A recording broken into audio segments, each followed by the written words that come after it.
5째 날, 뱀. 네, 뱀. 뱀이 가장 강교하였다는 말이 또 창세기에 나오죠. 네. 그래서 이제 창세기를 통해서 요한계시록의 내용을 알아보는 것입니다. 우리 요한계시록의 가장 중요한 주제 중에 하나는 무엇이냐면 예배입니다. 경배. 누구에게 경배할 것인가? 결국 우리는 하나님께 경배하는가? 짐승인 사단에게 경배하는가? 이것이 경배의 문제가 가장 중요한 것이죠. 근데 거짓 경배를 만들어낸 장본인이 누군가요? 용, 사단이죠. 그것이 계시록 13장에 나와 있는 용이 거짓 경배를 만들어냅니다. 그리고 용은 사탄을 상징하는 이 단어입니다. 또 사탄은 또한 우리가 루시퍼라고도 부르고 타락한 전사라고 부르기도 하죠. 그래서 요한은 루시퍼를 용에 비유를 하고 있습니다. 이 단어는 어디에서 떠올리게 하나요? 바로 에덴 동산의 뱀을 떠올리게 하는 것입니다. 뱀이 어떤 존재였나요?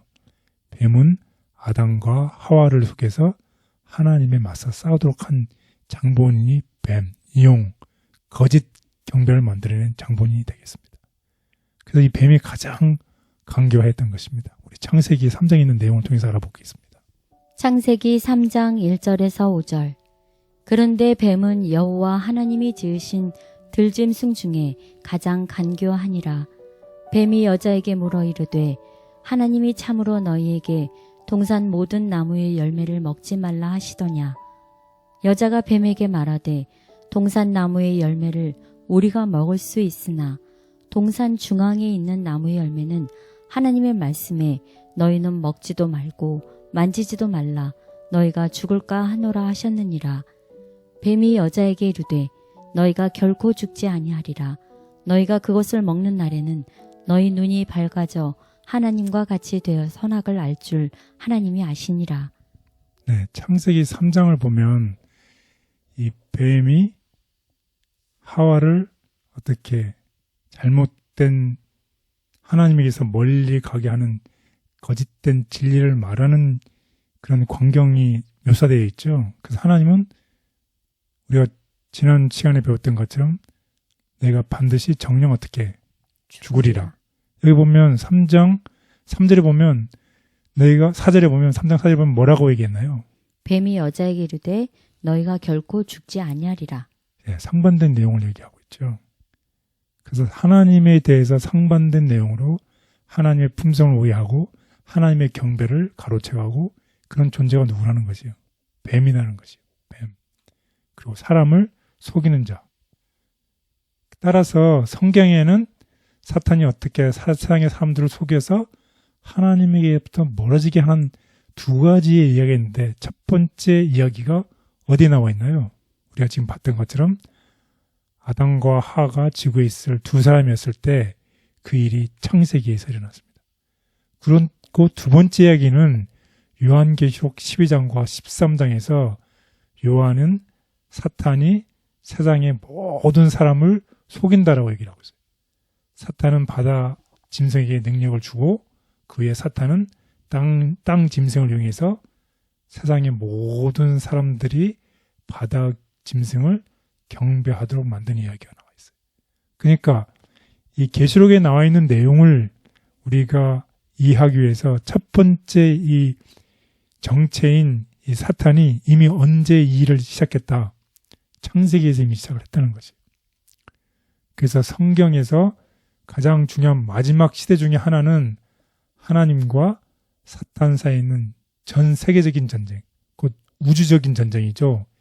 이 전쟁인 하나님의 사랑과 자비가 변하지 않음을 보여준 것입니다. 그래서 우리가 그 두 번째 날에 배웠죠. 하나님의 사랑은 영원하고 하나님 변하지 않는 분이다. 그래서 하나님의 사랑을 아는 것이 중요하다고 생각했어요. 아는 것이 중요하다고 강조를 했습니다.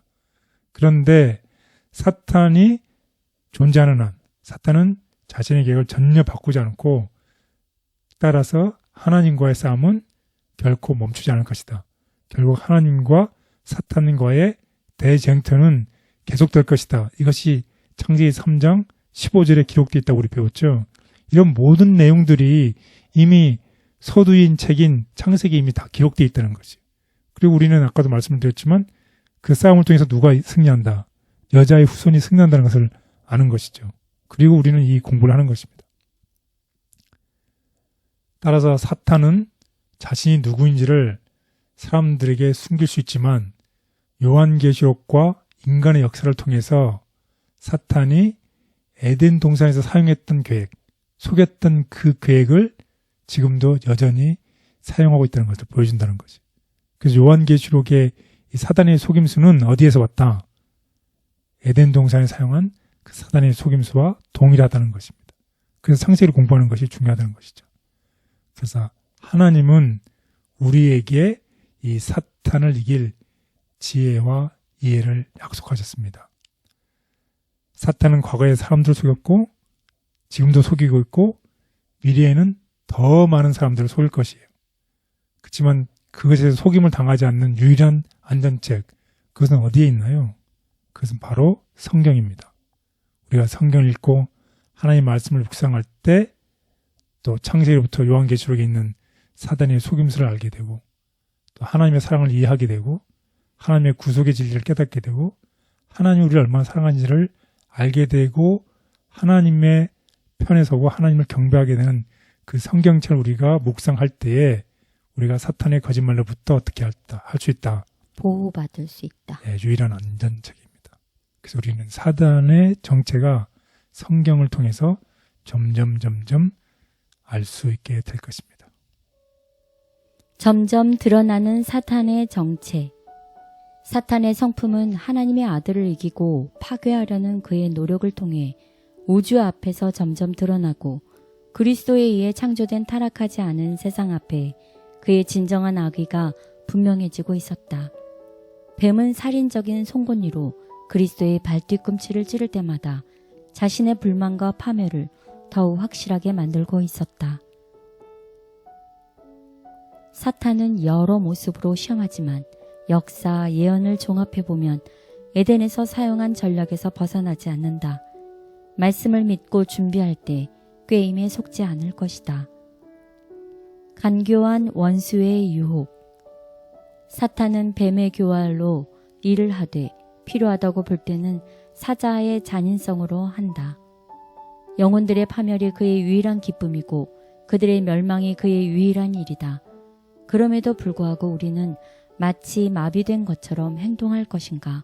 진리를 믿노라고 공언하는 자들이 간교한 원수의 유혹에 귀를 기울이고 그들 스스로를 이기적이요 편협하게 만들고 그들의 세속적인 유익 때문에 영혼들의 구원을 위한 활동이 방해를 받도록 용납하겠는가? 하나님의 말씀을 신뢰하고 서야 함을 알려주셔서 감사합니다. 저는 어느새 가까이 다가오는 간교한 뱀을 눈치채지 못하고 당하기 쉬운 연약한 죄인입니다. 항상 주님의 말씀을 가까이 하며 하나님의 뜻을 따라 행하도록 도와주옵소서. 예수님의 이름으로 기도드렸습니다. 아멘.